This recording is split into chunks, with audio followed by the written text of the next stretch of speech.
Welcome back to the channel, everybody. Foot Stakes Day and Sir Rupert Clarke Day. Race number 1 at Caulfeild is a benchmark 78 over the 1600 metres, and I've got Nation's Call on top. I just think that this race sets up well for him, and he can win it first up. Inside draw, Blake Shin can go for it. Blake's had a pretty good affiliation with this horse in the past. He's suited at this level. I think he had a very long campaign last preparation. Not a lot went right, and I think he can score a first up win here. El Duca in for second. The fit horse on the fit horse here that can win. Third up, ran second, first up. Both it won impressively last up, but has barrier number 9 though gets Mark Zara, and he rode the horse to win last start. Prince Eric can improve on the first up effort. Up to the 1600 metres, and Far Flung in for fourth. He got his well-deserved win out of the way last start, though he was well overdue for one, and I just don't think he can go back-to-back. Nation's Call for mine. I think he can win it first up with Bishan in the saddle. Race number 2 at Caulfeild is a benchmark 78 over the 1400 metres, same class, back 200 metres from the first. And I am with Shadavar here. I think he's the best horse in the race. He's hard fit, and I think he'll get the job done here for Craig Williams. From barrier number 3, can go forward. He's been in the market on a couple of occasions this preparation due to his Kevin Hayes run. But I just think it's her race to lose here, and I'm quite confident she can get the job done. Well back to do so, and I think we'll be getting the job done.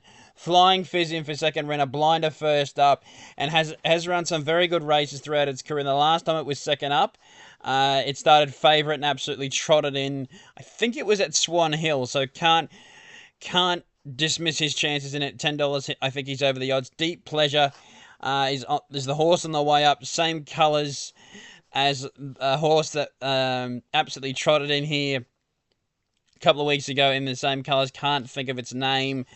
They beat Shadavar, narrowly beat Shadavar, and Shadavar had lengths on the rest of that field.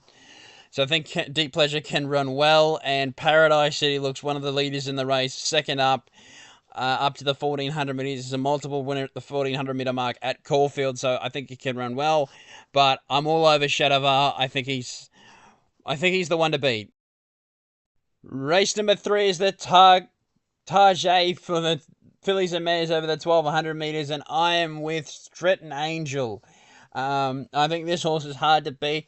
Has been a little while since it's won a race, but it's been competing at the top level, at Group 1 level.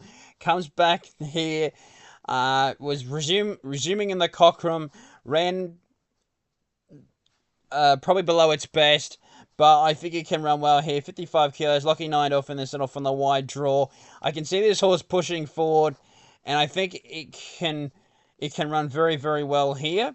Lovely cutting for second, has class on her side. Ran a bottler first up, dropped significantly in weight. Damien Lane sticks, but has the wide draw. Osmar will be up on speed, charging along, and could well pinch it for Mark Zara, and Seawind Heaven will be charging late. It's an open race, but I think Stretton Angel, best horse in the race, can get the job done. Race number 4 is the Barrostock benchmark 100 over the 1100 metres, and it's clearly a two-horse race between Oak Hill and Nadal. I'm going with Oak Hill purely because of the race fitness. He hasn't had much luck his last two at the Valley. Bigger open track. He bolted in over this course, but 100 metres shorter at his last go at Caulfeild. So I think with the hard race fitness, B Shin, barrier 5, absolutely perfect. I think he can make them work for it, and make it and be every poster winner here, and I think he will be winning. Nadal in for second, jumped out like an absolute rocket. Luke Cartwright takes the claim, bringing the weight down to the same weight as Oak Hill, to 58 kilos, and with that, there's nothing between them.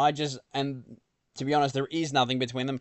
I just went for the hard race fitness of Oak Hill. Clabell in for third, will be running well, though only first up. And Red Hot Nick is better suited around the Valley, but he'll be up on speed for a long way. Oak Hill in the fourth. Race number 5 is the Group 3 Caulfeild Guineas Prelude over the 1400 metres, and the Caulfeild Guineas winner won't come out of this race. But I do like Cincerado here at $26. I think he can win. I'm not going to say he's the one to beat, but I'm going to say he can win. He's had one start for a third and a maiden. He was screaming home. This horse has been in two 1400 metre maidens over the week. One on Sunday, one today, or yesterday by the time everyone sees this video. And he was well in the market for both. They've scratched both times to end up in a Group 3 here over the 1400 metres. So I think massive intent. Mick D in the saddle for Mark Walker. A bit of the Kiwi connection there. And I think at $26 he's over the odds, considering I'm taking on the Mackenzie form. And I know that's hard to say considering the other three come out of the Mackenzie, but I just think that he's hard to... He can be the one at odds, blousing them late. Stay Cosmic got every possible chance last start. Got done by a very good horse, but though saved the ground, ran up the inside and looked good. Space Rider had to come wide, as well as Planet Red. Planet Red was the best through the line. Space Rider's got a couple of convictions on him, but I think he can still run better than Planet Red, who still has to come himself as being one of the leading chances at stakes grade level, where Space Rider's already on that way, and Stay Cosmic has already placed, obviously, in the Mackenzie. But Cincerado for mine, Caulfeild Guineas Prelude, $26 looks over the odds. Race number 6 at Caulfeild is the listed Jim Maloney Stakes over the 1400 metres, and I've got the best horse in the race on top. Spicy Lou has the best form going in. Mick D for the Olive Camp. I think that this horse is hard to beat. Coming out of one of the races of the Princess Series, being the Furious in Sydney first up, has significantly and won the Fernhill Mile at Randwick. I just think that this horse has lengths on this field, and I think will prove it can be up on speed from the good draw. And I think that it's the one to beat.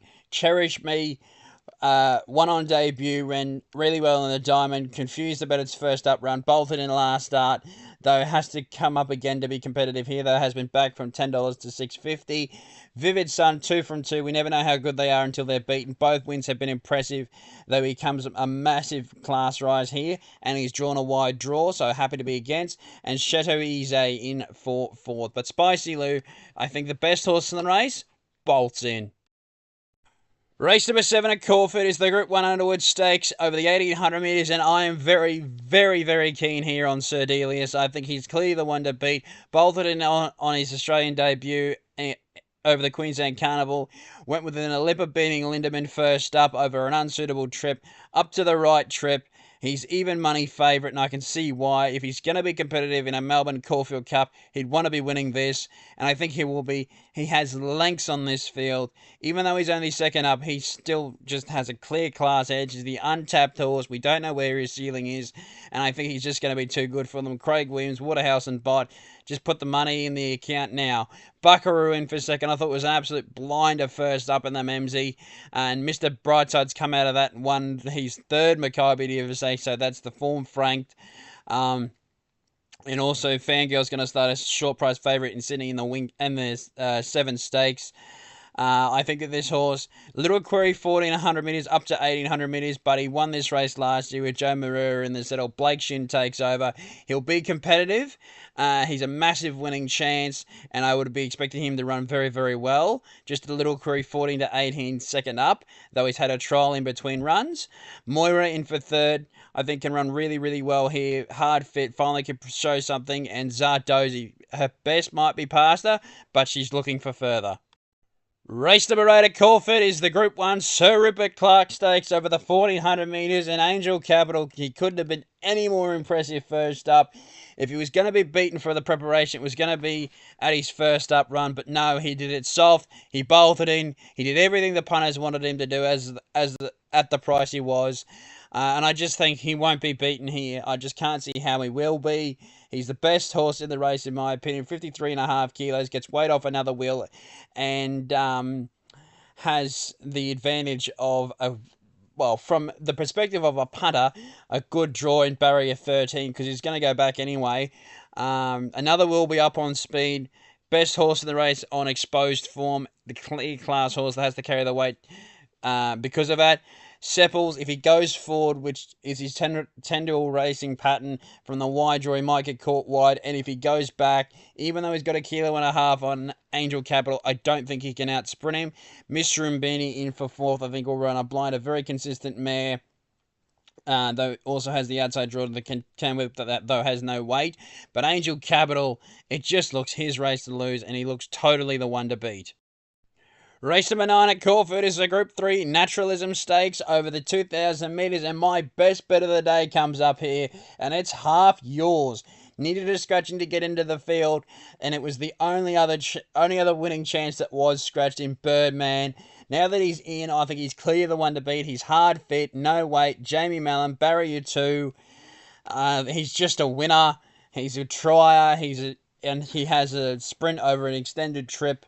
And I think all that being in calculation here, he's clearly the one to beat.